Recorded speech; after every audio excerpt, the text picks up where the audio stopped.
ونفعنا بعلومه وأمرنا بأسراره في الدارين آمين. Masih menerangkan 5 perkara yang Rasulullah mendapatkan dan umatnya dan tidak diberikan kepada umat-umat lain. Yang pertama apa?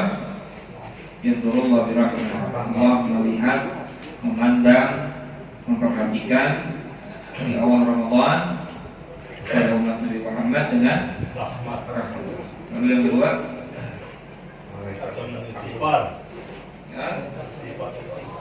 Allah memerintahkan kepada para malaikat bil istighfar lahum, untuk beristighfar kepada umat Nabi Muhammad selama berpuasa dan beribadah dalam bulan Ramadan. Yang istighfarin siapa? Malaikat. Bukan si Zarif, bukan malaikat. Yang istighfarin doain malaikat, bukan manusia. Kita di grup didoain sama teman-temannya senang. Ini yang doain siapa? Masya Allah. Pasal itu kemudian yang ketiga, an-nara i'ada famil swab yang dia wa'indallahi birrihal misik. Bahwa sesungguhnya bau mulutnya orang yang berpuasa meskipun bau bangke tidak, tapi al-siyaf itu lebih baik, lebih wangi di sisinya Allah, di samping Allah min rihal misik, daripada misik. Ingat ya, di sisi Allah, di sisi Allah. Bukan di sisi saya. Bojigong. Kemudian yang ketiga, yang keempat, Rabbil yaqulullah ta'ala lil jannah. Yang keempat, Allah berkata, berfirman kepada surga, ittakhidhi zinatak, surga, ittakhidhi zinatak. Cepat-cepat ambil perhiasan kamu. Ambil perhiasan kamu. Ambil perhiasan kamu. Maksudnya surga suruh berhias. Surga disuruh merapikan dirinya, mengindahkan dirinya. Buat siapa itu? Wa yaqulu tuba li'ibadil mu'minina hum awliya'i. Dan setelah Allah berkata, memerintahkan kepada surga untuk menghias dirinya, lalu Allah berfirman, tuba, beruntunglah, beruntunglah li'ibadi, kepada seluruh hamba-hambaku al-mu'minin yang beriman, hum awliyai, mereka adalah menjadi kekasih-kekasih. Maksudnya yang berpuasa dalam Ramadan imanan wa ihtisaban. Surga langsung diberitahin. Kita kalau mau ada tamu disuruh bersihin rumah, diberitahin presiden mau datang ke Warakas, sebulan sebelumnya udah dibersihin. Zaman dulu nggak ada polisi tidur tuh, ada polisi tidur suruh dibongkarin tuh. Masya Allah. Ini Allah langsung perintahkan kepada surga untuk mengambil perhiasan-perhiasannya guna menyambut siapa? Orang-orang yang beribadah di dalam bulan Ramadan dengan iman wa ihtisaban. Ingat, syaratnya 2 tuh, jangan sampai enggak. Bahkan ada khusus, pintu khusus bagi orang yang berpuasa Ramadan, masuk surganya itu dalam melewati babur rayyan. Babur rayyan, bab pintu. Rayyan artinya harum, wangi. Rayyan itu apa? Harum atau wangi. Jadi kalau ada orang namanya Rayyan, nih itu namanya wangi. Termasuk anak saya namanya Rayyan. Orang Arab manggilnya Roya, orang Indonesia Raya. Indonesia Raya, Indonesia harum. Raya itu maknanya sama seperti zahra, artinya harum atau wangi. Nah, wal khamisu, dan yang nomor 5, yaghfirullahu ta'ala lahum jami'an. Allah Subhanahu wa ta'ala memastikan akan memberikan ampun jami'an kepada seluruh umatnya Nabi Muhammad sallallahu alaihi wasallam beribadah di dalam bulan Ramadan. Itu perkara 5 yang Allah berikan kepada khusus umat Nabi Muhammad dan tidak diberikan kepada umat-umat sebelumnya. Termasuk diantaranya yang tidak diberikan oleh Allah kepada umat lain dan hanya diberikan kepada umat Nabi Muhammad adalah Lailatul Qadar. Nah, ini ada kitab namanya I'anatul Talibin, syarahnya daripada kitab Fathul Mu'in. Bagaimana Allah Subhanahu wa taala berfirman dalam Al-Qur'an, "Inna anzalnahu fi lailatul qadar." Sesungguhnya kami, inna sesungguhnya kami. Kalau inna nanya panjang itu menunjukkan kami. Kalau ini ke bawah aku, sesungguhnya aku. Tapi kalau nggak panjang, inna saja sesungguhnya saja, nggak ada ini, nggak ada aku. Nah, kalau panjang itu menunjukkan siapa? Kami. Kalau ni aku. Itu bahasa Arab tuh. Tapi kalau inna saja pendek, innal insana nggak ada panjangnya, nggak ada panjang ke bawah, nggak ada panjang ke atas, maka itu artinya cuma sesungguhnya saja. Inna sesungguhnya kami anzalna menurunkan hu-nya itu apa? Al-Qur'an. Sesungguhnya kami menurunkan Al-Qur'an di Lailatul Qadar, pada malam Lailatul Qadar. Ini Al-Qur'an yang turun 30 juz secara langsung dari Hadratillah, dari Lauhil Mahfuz ke Baitul Izzah. Jadi Quran itu turunnya dua fase. Fase pertama turun dari Lauhil Mahfuz ke Baitul Izzah. Baitul Izzah itu satu tempat yang ada di langit dunia. Dari Lauhil Mahfuz ke Baitul Izzah, sebelum Allah ciptakan langit bumi, sebelum Allah menciptakan segala sesuatu, Allah ciptakan dulu yang namanya Lauhil Mahfuz. Segala sesuatu yang akan terjadi, yang belum terjadi, yang tidak terjadi, yang selama-lamanya, sampai nanti kita di surga. Mudah-mudahan semua masuk surga ya. Dan kita di surga itu semua tulisannya udah ada di mana? Lauhil. Termasuk corona nih, corona kapan kelarnya udah ada di Lauhil Mahfuz. Orang yang muka syafah bisa ngintip Lauhil Mahfuz tidak bohong. Ternyata bohong kan? Iya, lupa sampah. Kalau dia bisa ngintip, corona kapan kelarnya? Pasti lihat. Oh, ternyata bohong. Begitu mungkin. Makanya santai para ulama. Kalau kita mau panik, nah, kapan kelarnya? Corona ini ntar kelar corona ada apa lagi, itu semua sudah ada tertulis di Lauhil Mahfuz. Nah, termasuk Al-Qur'an itu sudah ada di Lauhil Mahfuz sebelum diciptakan langit dan bumi. Maka setelah Allah menciptakan langit dan bumi, Allah menurunkan Al-Qur'an pertama kali dari Lauhil Mahfuz ke Baitul Izzah itu pada malam Lailatul Qadar. Malam Lailatul Qadar. Dari Baitul Izzah ke Rasulullah Shallallahu Alaihi Wasallam baru itu turunnya bukan 30 juz, tapi per ayat, per surat atau per ayat yang dipandang oleh Allah sebagai kebutuhan dakwahnya Rasulullah SAW. Diturunkan sesuai kebutuhan dakwahnya Rasulullah. Makanya Rasulullah enak. Nah, ketika ada yang bertanya, nggak jawaban Nabi, tapi jawabannya langsung dari Allah. Ketika ada pertanyaan maka Allah yang memberikan jawaban melalui wahyu malaikat Jibril. Nah, Jibril nggak ngambil dari Lauhil Mahfuz, nggak langsung dari Hadratillah, tapi metikin dari Baitul Izzah. Diperintahkan oleh Allah kemudian Jibril. Yang dari Lauhil Mahfuz ke Baitul Izzah itu masih kalam hakiki, kalam yang tidak ada huruf, tidak ada suara. Dari Baitul Izzah ke Rasulullah sudah menjadi kalam majazi, kalam yang sudah ada huruf, ada suaranya. Yang ada di zatnya Allah. Kalau kita mau mensifati Allah dengan sifat kalam, maka sifat kalamnya Allah tetap mukhalafatul lil, tidak ada huruf, tidak ada suara. Nah, dari Baitul Izzah ke Rasulullah, awalnya ma'ikra bismi rabbikal ladzi khalaq, tidak ada huruf, tidak ada suara. Enggak ada yang bisa tahu bagaimana kalamnya Allah. Tapi Allah perintahkan Jibril untuk menurunkan itu kalamnya Allah dengan menggunakan bahasa apa? Bahasa Arab. Supaya apa? Agar mudah untuk dipahami. Ini bukan berarti bahasa Arab itu bahasa Allah. Awas ente murtad. Al-Quran bahasanya Arab tapi Al-Quran kan kalamullah. Berarti Allah kalau ngomong pakai bahasa Arab murtad. Karena kalau kita bicara atau mengatakan Allah itu bahasanya atau kalam yang menggunakan kalam bahasa Arab, maka kita sudah menyamakan Allah dengan apa? Makhluk. Sementara Allah itu mukhalafatul, berbeda dengan ciptaan. Awas nih. Makanya perhatiin benar-benar nih tauhid nih.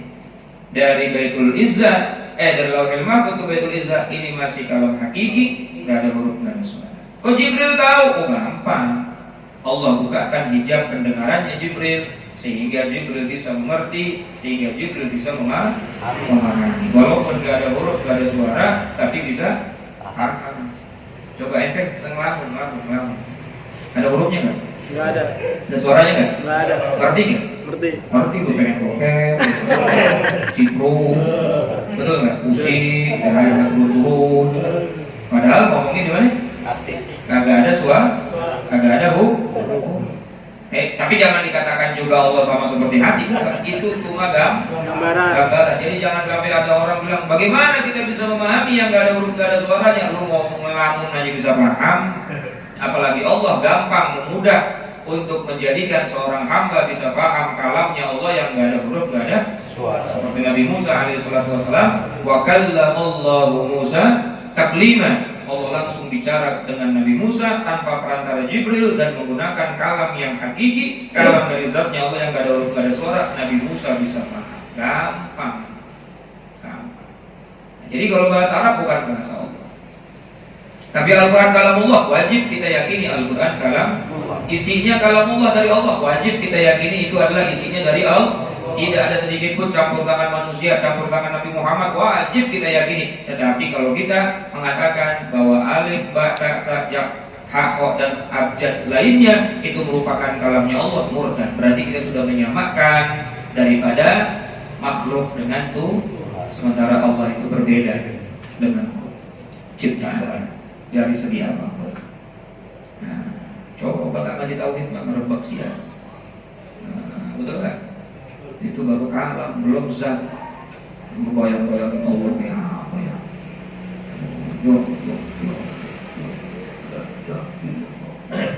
Tapi dibayangin, oh Allah gede, matanya di gimana? Matanya di mana? Alhamdulillah. Nah, baru dari Baitul Izzah Allah perintahkan turun kepada Nabi Muhammad. Masyhur ulama mengatakan turunnya pertama kali tanggal 17 Ramadan.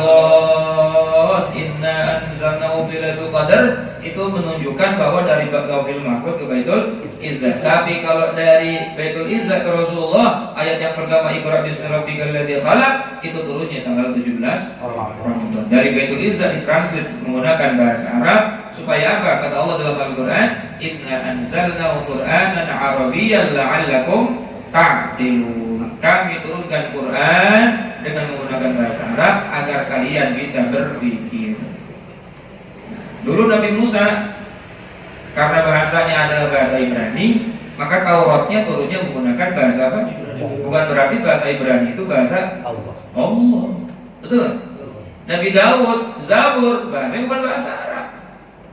Menggunakan bahasa nabinya supaya mudah dipahami dan mudah didakwahkan. Nabi Isa menggunakan bahasa Nabi Isa apa? Suryani. Ya. Ali, Alek. Bahasa Arabnya Ali. Bahasa Suryaninya atau Ibraninya Alek. Alek itu bahasa apa? Bahasa Arabnya Ali. Jadi ada orang manggil Alek itu ya manggil Ali. Ini jangan, oh keren ya nama saya ke barat-baratan. Enggak, sama namanya Ali-Ali juga. Abraham, Ibrahim, Jibril, Yosef, Yusuf, sampai Yusuf. Betul kan? Nah ini jadi harus kita pahami. Jadi termasuk di antara keimanan kita meyakini bahwa kalamnya Allah itu ada dua. Yang pertama ada kalam hakiki, yang kedua ada kalam majazi. Yang hakiki itu ada di zatnya Allah, gak ada huruf, gak ada suara. Yang majazi adalah Al-Quran, Zabur, Taurat, Injil, hadis qudsi yang sudah ditranslate oleh para nabinya menggunakan bahasa manusia agar mudah dipahami oleh manusia. Paham gak? Nabi diritain, nanti kamu akan ditanya sama malaikat man rabbuka. Bukan itu bahasa Nabi nerangin kita. Sama seperti kita nerangin anak kita, nah nanti kamu di alam kubur akan ditanya sama malaikat siapa Tuhan kamu. Bukan nanti malaikat munkar nakir ngomong siapa Tuhan kamu atau man rabbuka. Nanya begitu. Ya kesian orang Tegal. Kalau pakai bahasa Arab orang paham, betul. Kesian orang yang nggak sama sekali belajar bahasa Arab. Jadi pertanyaannya bagaimana? Wallahu a'lam, dan jawabannya juga bukan jawaban Arab. Jawabannya adalah jawaban amal. Kalau iman kamu benar, keyakinan kamu bagus, tauhid kamu lurus, maka bisa menjawab Allahu Rabbi. Walaupun orang Arab lahir di Arab, mati di Arab, tapi nggak iman sama Allah, ya nggak bisa jawab Allahu Rabbi. Paham kira-kira? Nah, ini ada dua fase.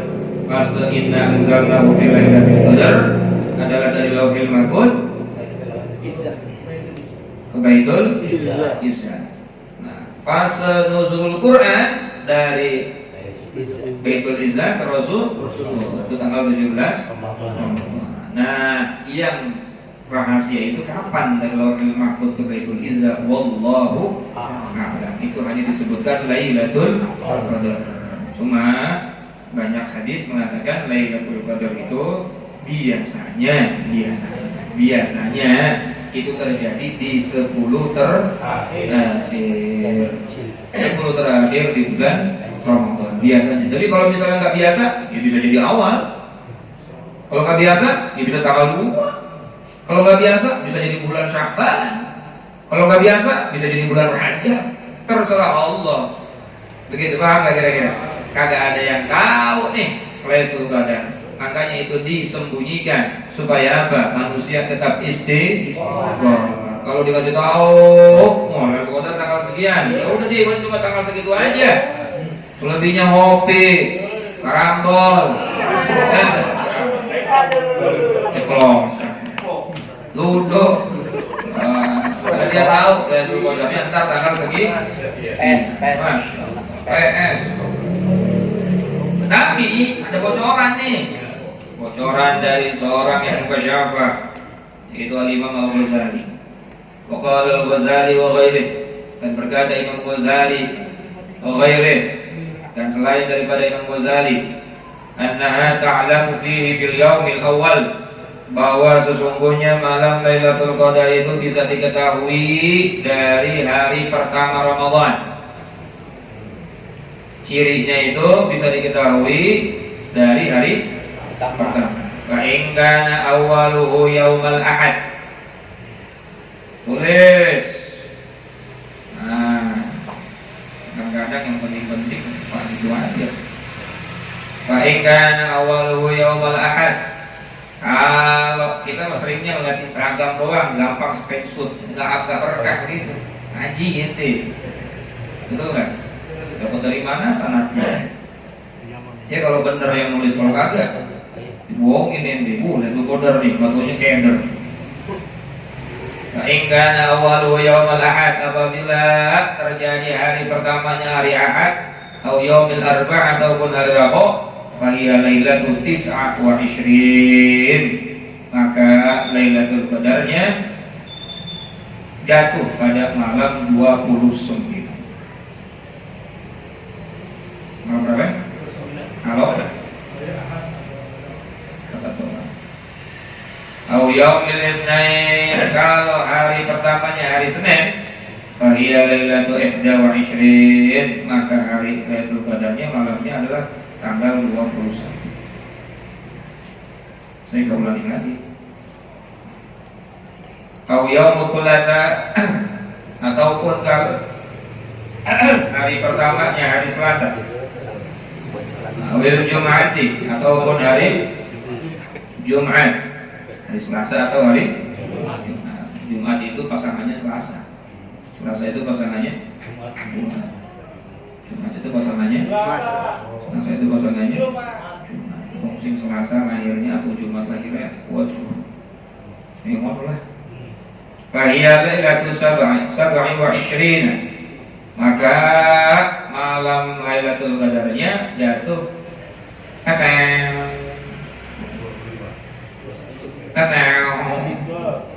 ini hari Jumat ya. Kemarin kita hari pertama hari apa? Jumat. Fahiyya lailatul 27, maka malam Lailatul Qadarnya adalah sab'a. Masa ini nggak tahu sama berarti? Ya, boleh. 27 Ramadan. Masih ada hari. Iya kalau benar. Tapi kita yakin benar itu insyaallah. Insyaallah. Awal Kamis. Kalau hari pertamanya adalah hari Kamis, Faya Lailatul 25. Maka malam Lailatul Qadarnya adalah 25, malam ke-25. Kalau hari Kamis malam 2. Oh, Yaumis Sabat.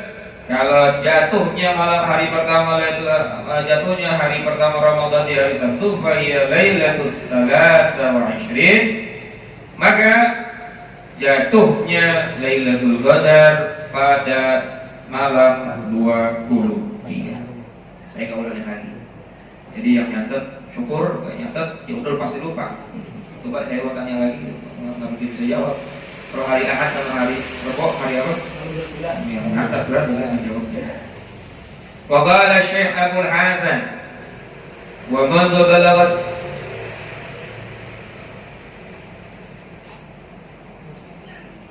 kata Imam Abdul Hasan Al-Asyadili dan para ashabinya, para murid-muridnya, para pengikutnya, bahwa tidak pernah mereka mengambil keterangan ini lalu meleset untuk tidak mendapatkan Lailatul Subhanallah. Itu yang Muhammad Wali. Jika dia mengambil keterangan ini lalu dia tidak pernah meleset mendapatkan Lailatul. Tapi ini baru hak prerogatifnya tetap ya, buat acara-acaranya. Rasulullah sallallahu alaihi wasallam iltamisu fil ashr al-awakhir, persiapkan diri kalian atau kencangkan ikat pinggang kalian fil ashr al-awakhir, di dalam 10 terakhir dari bulan Ramadan, yakni Lailatul Qadar. Fa inna dha'fa ahadukum aw ajaza fala ya'libanna ala sab'il bawaqi'. Kalau 10 terakhir kita udah ketinggalan 2 atau 3 malam ganjil yang pertama, malam 21 udah ketinggalan, malam 23 sekarang udah ketinggalan, udah tarawih, ya Allah. Maka kata Rasul, ini hadis sahih Imam Muslim nih, hadis sahih Imam Muslim. Maka fala yal'ibanna ala sab'il bawaqi, maka jangan bermain-main lagi di 7 hari sisanya. Jangan main-main lagi di 7 hari sisanya. Mbok ya disiapin malamnya buat tarawih, buat tadarus. Tapi udah hatam kan? Ente udah dapat duit, pengen dapat lagi apa kagak? Oh, bulan Quran udah hatam udah. Paham gak kira-kira? Terus dapat berapa ya yang penting baca aja tuh, banyak kan ngomongin hatam berapa kali, dia yang penting baca terus isi malam apalagi 7 malam terakhir nih. Ini kita 7 malam lagi kan ya? 7 malam terakhir jangan main-main lagi. Ya, mau ngapain lagi sih? Awal udah copot, pertengahan udah copot. Ini akhir nih. Ya Allah, masa mau kita copotin juga, mau kita lepas juga saya. Kemudian banyak para ulama, para aulia, bahkan Rasul sendiri memberikan gambaran daripada malam Lailatul Qadar adalah Lailatus Samhahu la qurratan wala baridah. Itu malam gak terlalu panas dan gak terlalu dingin. Tusbihus syams subhatuha dha'ifah hamra. Cirinya lagi, kalau memang dalam keadaan tidak mendung, itu matahari pada saat subuhnya, ini malam ini masuk Qadar nih. Subuhnya itu matahari terbitnya dalam keadaan enggak terlalu mencolok sinarnya, dhaifah. Dia terang, dia kelihatan tapi enggak panas. Hamra, merah. kelihatannya merah, kayak orang kayak matahari yang mau apa? Tenggelam. Masya Allah. Cirinya itu 3 tuh. Malamnya nggak terlalu panas, nggak terlalu dingin. Subuhnya matahari terbitnya nggak mencorot, Tapi ini semua adalah belum sebuah kepastian. Artinya hanya ancer-anceran. Yang penting tetap kita jangan sampai hilang 7 malam terakhir atau 10 terakhir. Rasulullah tuh mengatakan 10 malam terakhir tuh jangan sampai yang diincer ganjilnya doang. Ya, 10 malam terakhir jangan sampai yang diincer apa? Ganjilnya doang. Udah, ayo mau 11 kayak mau 23 taraweh. Jangan sampai ente nanti, Masya Allah, jadi lama kaset kusut. Betul kan? Ramadan mudah marhaban ya Ramadan, belum mau kelar pada nangis. Sebentar lagi Ramadan akan meninggalkan kita. Pasang status. Kalau mau kasar. Keceplosan. Iya dulu dia ngomongnya marhaban ya Ramadan, masuk Ramadan kagak ibadah. Giliran enggak ibadah, udah mau kelar. Mau lagi kalimatnya kalau kita ngomong. Tujuan lagi jangan sampai sia-sia. Ya Allah, jangan sampai sia-sia. Terus kita sempurnain dengan apa? Zakat fitrah. Awas nih makarimul akhlak, nanti jangan pada salah zakat fitrah. Kalau ente ngaji sama ini mengharam ente zakat fitrah pakai uang. Kecuali ente zakat fitrah pakai uang dengan bertaglid kepada Imam Hanafi. Niatnya taglid sama Imam Hanafi. Karena kalau ente takut Imam Syafi'i zakat fitrah pakai uang, gak bakalan sah. Mau sampai buduk juga, sampai botak sariawan pakai duit. Tapi nganggapnya adalah apa namanya? Apa? Mazhab Imam Syafi'i. Gak bakalan sah. Capek saya udah berapa puluh, hampir 5 tahun saya tiap Ramadan itu ngomongin zakat fitrah. Tapi sudah ada aja yang ikutin yang kagak.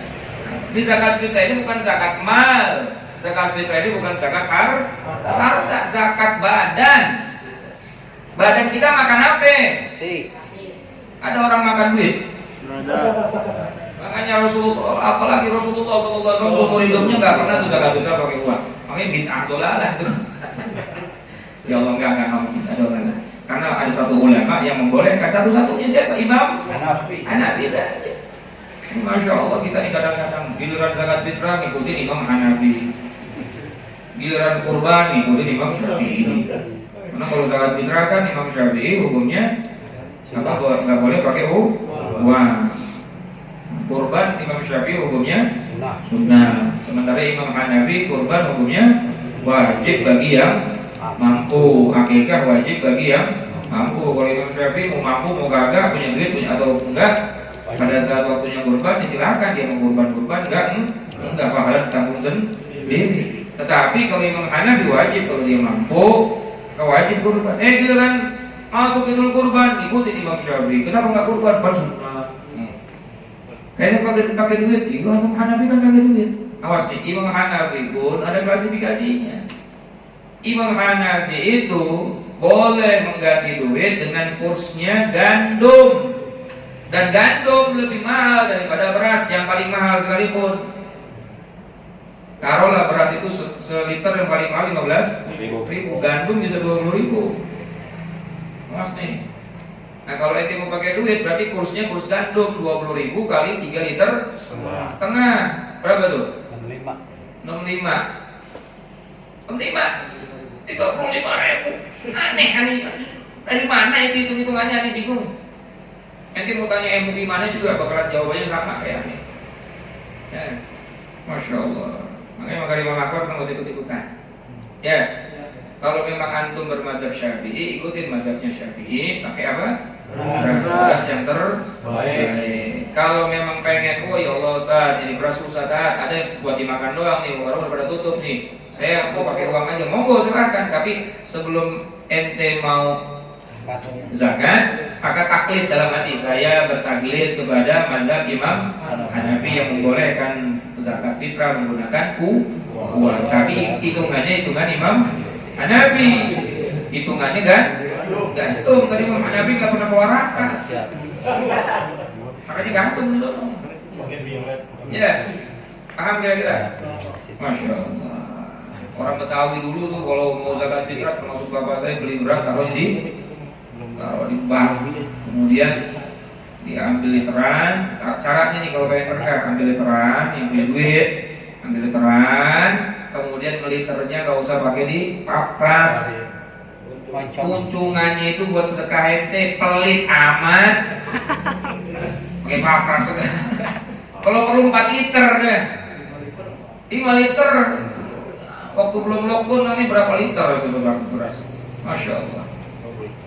Mudah-mudahan sekarang juga nggak berubah seperti tahun-tahun yang lalu. Ya. Kalau perlu tambahin sarungnya, tambahin orosonnya, amplopnya, tahu sekali itu. Ini kadang-kadang, Masya Allah, udah 1 liter, ininya cengkuk ke dalam, pangkas itu sudah wajib itu yang zakat ini. Ama saum Ramadan mu'allaqun bainas samawati wal ard illa bi zakatil fitr.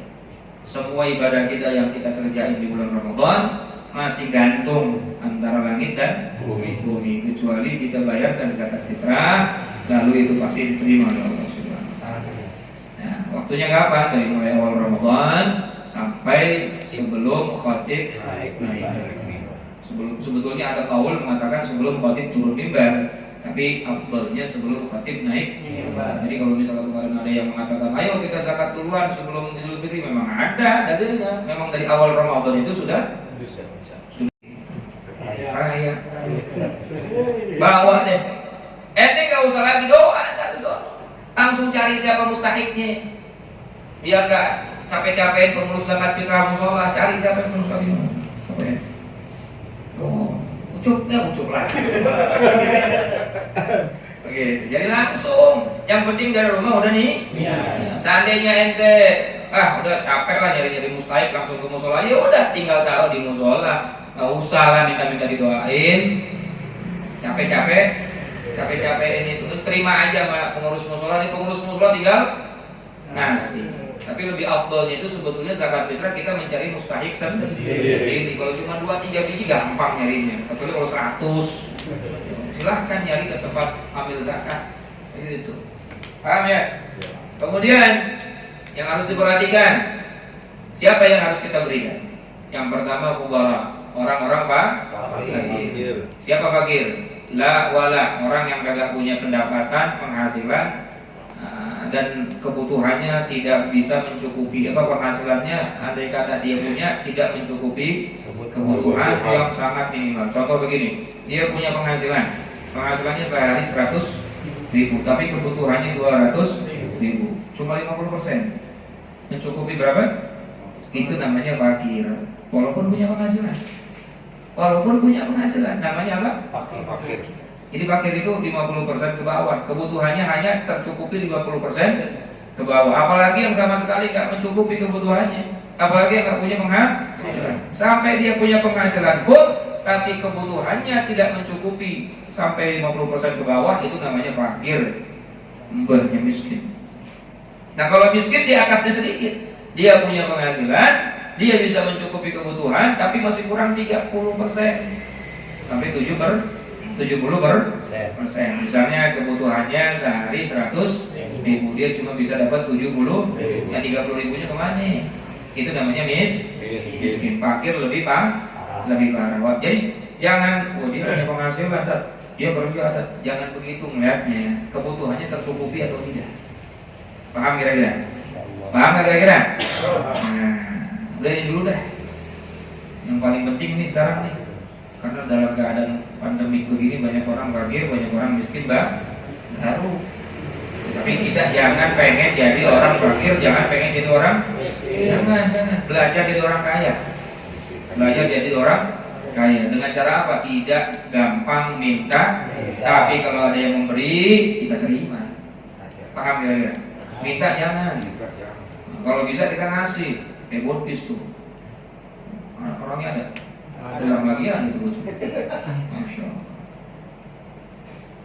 Nah, kemudian fuqara, masakin, amilin. Amil ini siapa sih sebetulnya? Amil ini adalah pengurus zakat yang betul-betul ditunjuk oleh pemerintah, yang tidak mendapatkan gaji dari pemerintah kecuali hanya dari harta zakat. Awas nih, kalau yang di musola di masjid itu bukan amil, itu relawan. Hati-hati nih, enakannya itu amil. Kalau ente memang fakir miskin boleh ngambil, nggak bisa itu amil dapat, nggak bisa. Amil itu sudah sepakat para ulama bukan yang di musola di masjid, kecuali lembaga seperti Bazis, dan lain sebagainya, suatu lembaga besar yang tidak ada gajinya, kecuali dia mengelola harta zakat manusia dia salurkan, maka dia boleh ambil sebagian kecilnya untuk kehidupan dirinya, itu namanya amil. Nah kalau yang di musola, yang di masjid namanya relawan. Kalau memang dia fakir miskin boleh ngambil, tapi kalau dia nggak fakir nggak miskin, dia cukup dan lain sebagainya, maka dia tidak boleh mengambil harta zakat fitrah orang lain. 3, 4. Wal mu'allafati qulubuhum, orang yang baru masuk Islam. Nah ini baru boleh nih, mau kaya mau miskin baru mu'allafnya baru berapa bulan, silahkan kasih. Kalau saya dikasih duit Pak, kalau saya dikasih beras, ya ini buat kamu. Supaya apa? Dia merasa diperhatikan sama saudara-saudara muslim untuk menguatkan keimanannya. Wa firqab, budak itu bukan pembantu ya. Pembantunya presiden berapa juta gajinya. Firqab itu budak kuliah yang kagak punya gaji tapi dimiliki oleh seorang tuannya. Wal gharimin, orang yang terlilit utang. Berapa dong? Fuqara, masakin, amil, malak, riqab, gharim, terlilit utang. Terlilit utang seperti apa? Terlilit utang yang bukan untuk keperluan yang tidak prinsip. Saya punya utangnya Pak. Utangnya buat apa? Apartemen 2 belum bayar. Punya utang apa? Kemarin anak sakit, BPJS kagak boleh, akhirnya saya utang kalau mau boleh. Walaupun dia punya gaji, tapi dia terlilit utang banyak. Wa fi sabilillah, kemudian sabilillah orang yang berjuang di jalan enggak punya gaji manapun kecuali memang dia hidupnya untuk syiar agamanya Allah. Ini memang banyak paham-paham atau banyak pendapat-pendapat yang berbeda. Ada yang mengatakan sabilillah itu khusus orang-orang yang berperang, walaupun kaya, walaupun kaya, mujahid itu dapat zakat. Tapi ada juga mengatakan sabilillah ini adalah orang-orang bentuknya yang mensyiarkan agama, yang dia nggak punya gaji dalam mensyiarkan agama, maka dia boleh mendapatkan sabilillah itu mendapatkan harta zakat, termasuk kaulnya Habib Lutfi, kiai, ustaz, ulama, guru TPA, itu termasuk sabilillah karena dia nggak punya gaji, kecuali kalau dia gurunya ada gaji. Kamu ngajar di sini sebulan digaji 30 juta, nah usai berarti bukan sabilillah. Tapi juga ada yang mengatakan itu juga masih termasuk sabilillah kalau memang dia menjalankan agama. Ini kaulnya banyak sekali. Dan yang terakhir wabnis sabil adalah orang-orang, ibnu artinya anak sabil jalanan. Ibnu artinya anak sabil. Kalau kiosnya sikus Ibnu Hajar, anak batu. Tahu maksudnya apa kagak? Ibnu artinya anak sabil jalan, alias Musa sabil yang tersesat kehabisan rumahnya kaya kan, tapi ATM-nya hilang, dia tersesat sekarang nggak punya duit. Nah, dia termasuk yang mustahik zakat. Paham kira-kira? Tapi akhir zaman, akhir-akhir Ramadan, dulu kalau nggak corona banyak musafir dadakan. Pak musafir Pak, dari mana nih? Cirebon. Kapan datangnya? Kemarin. Naik apa? Abu Bromo. Lalu musafir naik Abu Bromo. Nah, ini harus kita paham. Fuqara, masakin, amil, mu'allaf, riqab, gharib, sabilillah, wabnis. 8 golongan orang yang wajib terima zakat. Ente pilih salah satunya. Tapi yang paling utama ya nomor 1, nomor 2, karena ini yang sedang terjadi di mana? Karena ingat nih, zakat fitrah nggak sah dikeluarkan kepada benda, kepada bangunan. Saya mau zakat fitrah ke masjid, nanti uangnya buat kas masjid. Ustaz, saya zakat fitrah buat kas makarimal akhlak, jangan diterima Rit. Siap, Lu Ki. PA tuh berarti. Nggak boleh zakat fitrah untuk masjid, untuk bangun bangunan. Tapi zakat fitrah digunakan atau diberikan langsung kepada manusia. Apa sih tujuannya zakat fitrah? Supaya tidak ada yang kelaparan pada hari raya. Makanya pakai beras. Kalau pakai duit itu dibeliin kuota. Hari raya lapar sambil main ML. Makanya beli beras aja, yang penting dia makan. Betul kan? Rasulullah itu tujuan utamanya Allah mewajibkan kita zakat fitrah supaya hari raya Idul Fitri nggak ada umat Islam yang kelaparan. Kalau yang kasih duit ya bisa buat dia apa ya? Kalau yang doyan judi, kita main judi. Betul nggak? Kasih beras, ayo beras susah lo mau taruh gimana? Ya, mudah-mudahan bisa dipahami ya. Dari Ramadan sudah kita bahas, zakat fitrah sudah kita bahas. Ini insya Allah malam tawakuf sementara. Insya Allah kita ketemu lagi bulan Syawal setelah corona hilang. Insya Allah. Saya mohon maaf atas nama pribadi kalau selama mengaji ini banyak salah dan kalimat-kalimat yang menyakiti hati. Sebetulnya saya nggak sengaja, cuma keceplosan aja. Jadi kalau ada yang merasa tersungging, mohon dibukakan pintu maaf yang seluas-luasnya. Maafin kan kira-kira? Maafin main di keterlaluan naik AC, yang nggak pakai bayar, yang tambah telur, ceplosan aja. Masya Allah. Maafin ya. Mudah-mudahan Ramadan ini betul-betul kita mendapatkan apa yang kita inginkan dunia dan akhirat. Al-Fatihah. Bismillahirrahmanirrahim. Alhamdulillahirabbil alamin. Arrahmanirrahim. Maliki iyyaka na'budu wa iyyaka nasta'in. Shiratal mustaqim. Shiratal ladzina an'amta 'alaihim ghairil maghdubi 'alaihim waladdallin. Kita juga berdoa mudah-mudahan Allah panjangkan umur kita sampai di bulan Ramadan tahun berikutnya. Nabi wa ila hadratin Nabi Al-Fatihah. Bismillahirrahmanirrahim. Alhamdulillahirabbil alamin. Arrahmanirrahim. Maliki yaumiddin. Iyyaka na'budu wa iyyaka nasta'in. Shiratal mustaqim. Shiratal ladzina an'amta 'alaihim ghairil maghdubi 'alaihim waladdallin. Mudah-mudahan setelah Ramadan kualitas ibadah kita tambah baik, tambah sabar, tambah ikhlas, tambah sehat, tambah rezeki yang barokah, tambah segala sesuatu yang manfaat, panjang umur dalam taat. Al-Fatihah. Bismillahirrahmanirrahim. Alhamdulillahirabbil alamin. Arrahmanirrahim. Maliki yaumiddin. Iyyaka na'budu wa iyyaka nasta'in. Shiratal mustaqim.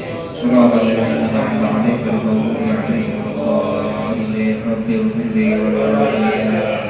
Syahidillah ya Ramadan, Syahidillah ya Ramadan, Syahidillah ya Ramadan, bil qabul wal ghufran. Syahidillah ya Ramadan, Syahidillah ya Ramadan, Syahidillah ya Ramadan, bil qabul. Ya Hanan, Ya Hanan, Ya Kadim al-Ihsan, Bahra judik malyan, jud lana bil ghufran. Syahidillah ya Ramadan, Syahidillah ya Ramadan, Syahidillah ya Ramadan, bil qabul wal ghufran.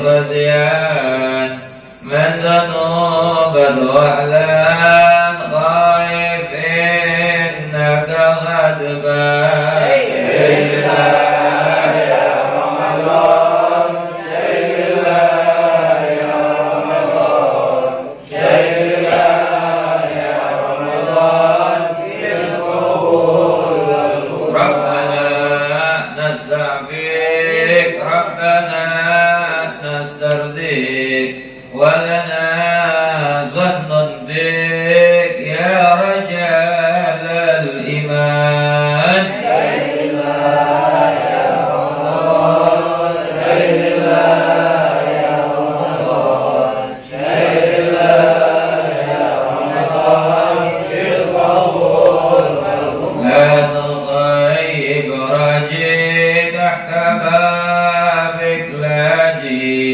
لم يزال بالدجي قائلا يا حنان شهد الله يا رمضان شهد الله يا رمضان شهد الله يا رمضان بالقبول والغفران إن في الأم وخديجة أمي والبتول الختم سيدات النسوان شهد الله يا رمضان شهد الله يا رمضان شهد الله يا رمضان بالقبول والغفران والصلاة الدائم على النبي ابن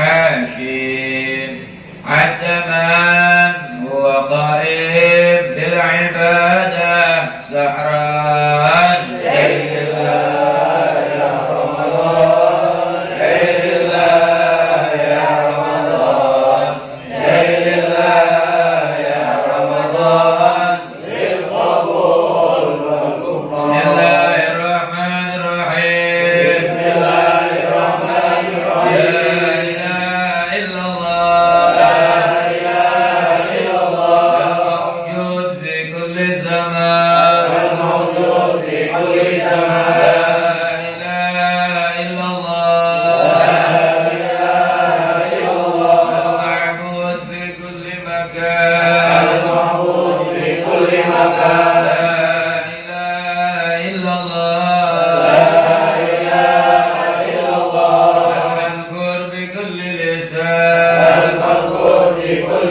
لسان لا إله إلا الله لا إله إلا الله المعروف بالإحسان المعروف بالإحسان لا إله إلا الله لا إله إلا الله يوم هو في شأن يوم هو في شأن لا إله إلا الله لا إله إلا الله الأمان من زوال الإيمان ومن فتنة الشيطان يا قديم الإحسان لك علينا من إحسان لسانك القدير يا حنان يا منان يا رحيم يا رحمن يا غفور يا غفار اغفر لنا وارحمنا أنت خير الراحمين صلى الله على سيدنا محمد وعلى آله وصحبه وسلم